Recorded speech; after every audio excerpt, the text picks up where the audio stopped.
Hey, c'est encore moi, Aimée. La dernière fois que nous nous sommes parlé, j'ai fait une grande découverte. Mais laissez-moi vous rappeler comment nous en sommes arrivés là. La mort de mon père m'a complètement dévastée. Maman m'a soudain convaincue de voyager pour me changer les idées. Mais au lieu de m'amuser, je me suis retrouvée accidentellement sur une île exotique, appartenant à une tribu indigène qui n'aime pas les étrangers. Heureusement, j'ai rencontré Silas qui m'a aidé à survivre ici, et nous sommes devenus assez proches.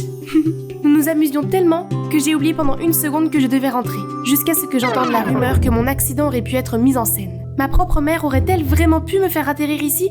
Je devais rentrer chez moi immédiatement pour le découvrir. Et Silas était prêt à m'aider de toutes ses forces. Mais cela fait quelques jours et je n'ai pas eu de nouvelles de lui.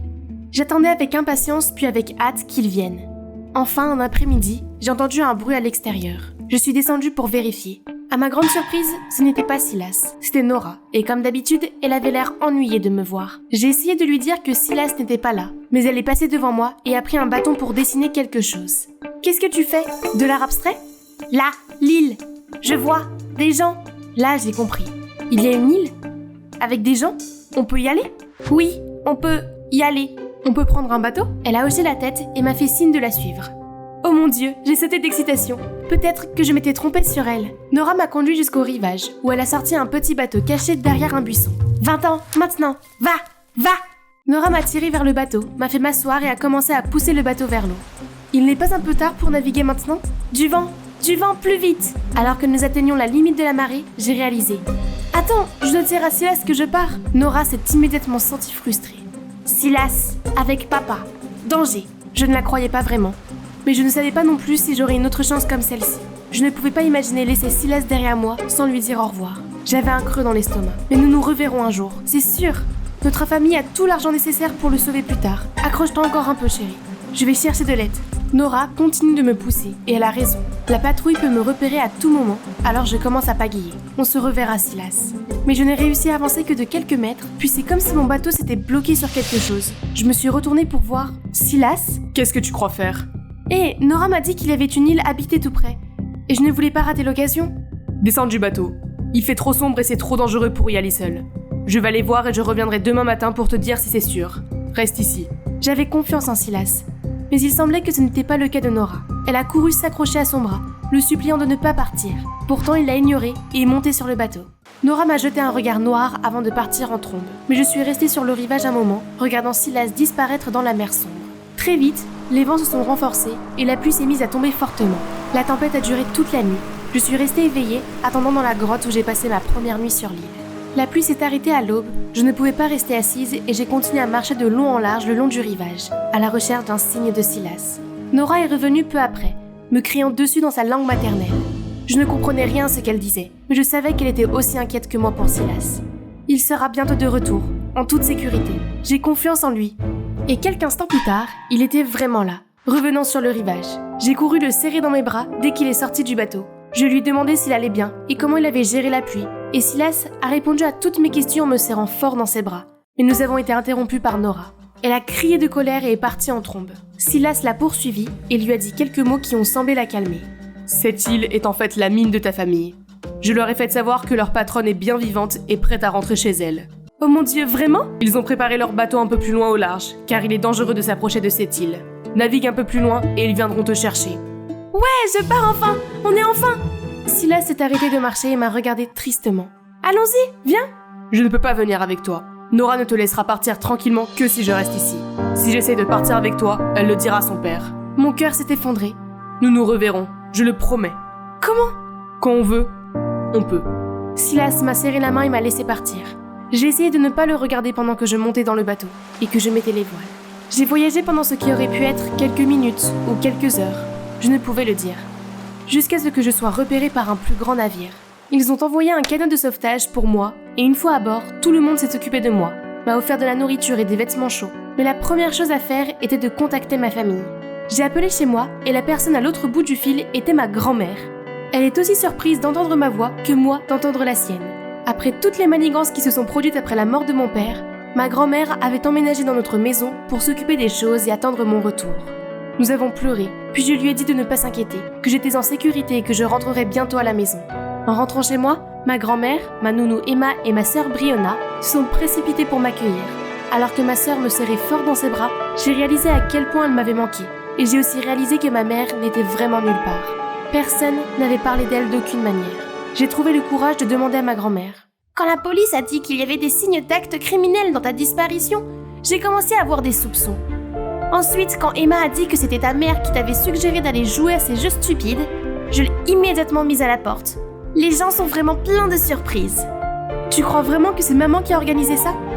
Elle essayait vraiment de vous avoir toutes les deux. Brionna a eu de la chance d'avoir oublié son passeport.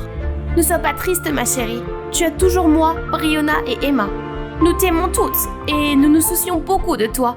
Maintenant, va te reposer. Le voyage a dû être long pour toi. Le lendemain, dès que je me suis levée, je suis allée chercher ma sœur pour vérifier ce que mamie m'avait dit. Quand je l'ai trouvée, je n'ai pas pu empêcher les larmes de couler. Comment maman a-t-elle pu faire ça? Pourquoi aurait-elle fait une chose pareille à ses propres enfants? Aimée, il ne faut jamais écouter une histoire d'un seul côté. Hein? Tu sais quelque chose que je ne sais pas? Juste, ne tire pas de conclusions trop rapides. Elle est ensuite partie précipitamment avant que je ne puisse lui poser des questions.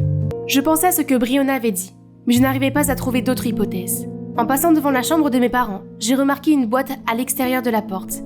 Elle est remplie des affaires de ma mère. Nounou Emma est probablement en train d'emballer les affaires de ma mère. Quelque chose dans la boîte a attiré mon attention. Je l'ai ouverte et il s'agissait d'un album de photos de moi depuis mon enfance. Et à côté de chaque photo, des mots d'amour. C'est sans aucun doute l'écriture de ma mère. Mes yeux se sont posés sur une photo de moi jouant du piano. Et ma mère a écrit « Ma puce joue ma chanson préférée ». Elle voulait tellement bien faire, mais j'ai toujours été l'ingrate, la rebelle. Est-ce pour cela qu'elle a cessé de m'aimer? Ai-je fait quelque chose d'aussi terrible pour qu'elle veuille me voir partir? Elle m'a soudain manqué. Je me suis retrouvée à monter la photo dans la salle de piano, un endroit où je ne suis jamais allée volontairement. En saisissant la poignée de la porte, j'ai entendu des voix venant de l'intérieur. J'ai jeté un coup d'œil dedans. Arrête, c'est déjà une chance que tu ne te sois pas fait prendre. Sors d'ici avant qu'il ne soit trop tard. Et gâcher tous mes efforts? Pas question. Mon plan se déroulait si bien. Comment t'as pu survivre? Alors, plan B. Tu dois t'assurer cette place au conseil d'administration avant Aimée. Et je m'occuperai du reste. Mais, oh mon Dieu, elles sont derrière tout ça? Ce soir-là, j'ai attendu d'avoir tout le monde réuni pour faire une annonce excitante. Demain, je vais commencer à travailler pour l'entreprise. Je vais me présenter au conseil d'administration pour obtenir leur approbation. C'est merveilleux, ma chérie. Tu ne crois pas que tu as besoin de te reposer, ma chérie? Tu as traversé une grande épreuve et... Je suis prête. Je vais très bien. Eh bien, Brionna dirigera également la société. Et je suis contente de pouvoir l'aider. Plus il y a de main, mieux c'est. Je suis ravie que tu veuilles rejoindre l'entreprise. Plus tard dans la soirée, Emma est venue dans ma chambre avec un verre de lait chaud. Oh Emma, tu t'occupes toujours si bien de moi. Eh bien, demain sera une grande journée et tu dois bien te reposer. Merci. Finis ton lait avant qu'il ne refroidisse. Bonne nuit. J'ai serré le verre chaud et je lui ai souri lorsqu'elle est sortie. Ok, une dernière révision, puis je vais aller préparer ma tenue pour demain. Mais mes yeux, si fatigués... Soudain, je suis réveillée par un bruit à la porte. Puis elle s'est ouverte lentement, suivie de bruits de pas. Une personne se dirige vers moi. Elle regarde mes documents. Ah ah! Il est temps de terminer ta pièce, Emma. Oh chérie, va dormir correctement dans ton lit, je vais t'aider à ranger. Arrête ton numéro, sorcière. Qu'est-ce que tu crois trouver ici? Ma présentation pour demain? Je te fais marcher, c'est un piège. Mais, le lait, tu as tout bu? Tu veux dire, ce verre de lait aromatisé à l'hypnotique? Je l'ai versé dans l'évier, désolé. J'ai soudain ressenti une intolérance au lactose. C'est osé de ta part de penser que tu peux me tromper dans ma propre maison. J'ai tout vu. Mais pourquoi veux-tu me faire tomber à ce point? Emma, on n'est pas... Parce que ma fille, Brionna, mérite cette entreprise plus que toi. Avant même que je puisse assimiler cette information, Emma s'est précipitée vers moi avec un chiffon imbibé de chloroforme. Au moment où elle me mettait au pied du mur, la porte s'est ouverte. Ma grand-mère et Brionna sont entrées, suivies par la police qui a immédiatement maîtrisé Emma. Brionna s'est précipitée en criant « Je t'ai dit que je ne voulais rien savoir de tes combines. Je ne ferai jamais, jamais de mal à ma sœur. Brionna, tu savais déjà que c'était ta vraie mère? Pas avant que maman ne soit partie. C'est alors qu'Emma m'a tout raconté. » Sans voir ma confusion, Brionna a expliqué qu'Emma avait eu une liaison avec notre père, il y a de nombreuses années, mais qu'il n'avait pas voulu l'épouser en raison de son statut inférieur. Elle était déjà enceinte de Brionna à l'époque, alors notre père l'a autorisée à rester comme nounou.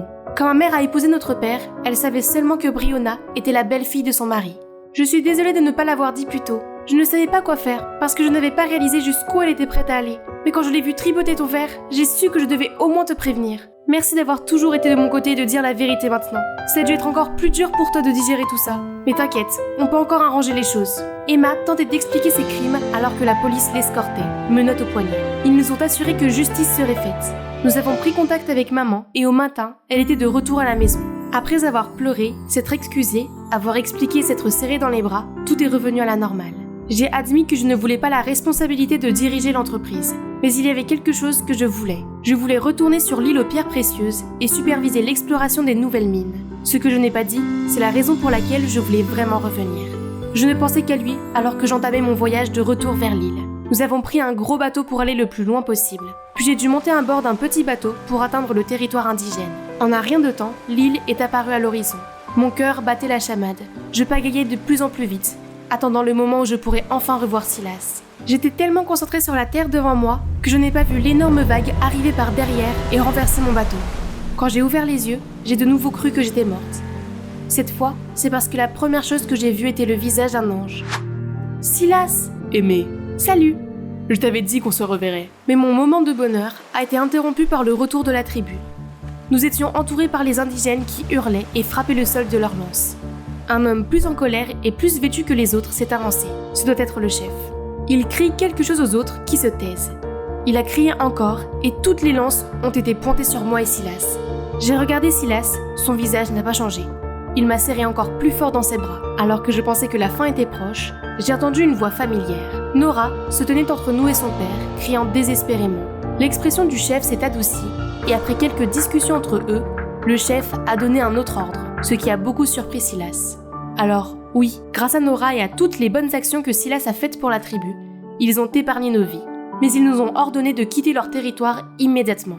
Silas et moi avons donc déménagé sur l'île principale où se trouve la mine de ma famille. Ici, nous profitons encore de la beauté et de la simplicité du mode de vie sauvage, tout en étant connectés au reste du monde et en aidant à gérer l'entreprise familiale. Ce n'est donc pas grave que nous ne soyons pas autorisés sur l'île de la tribu.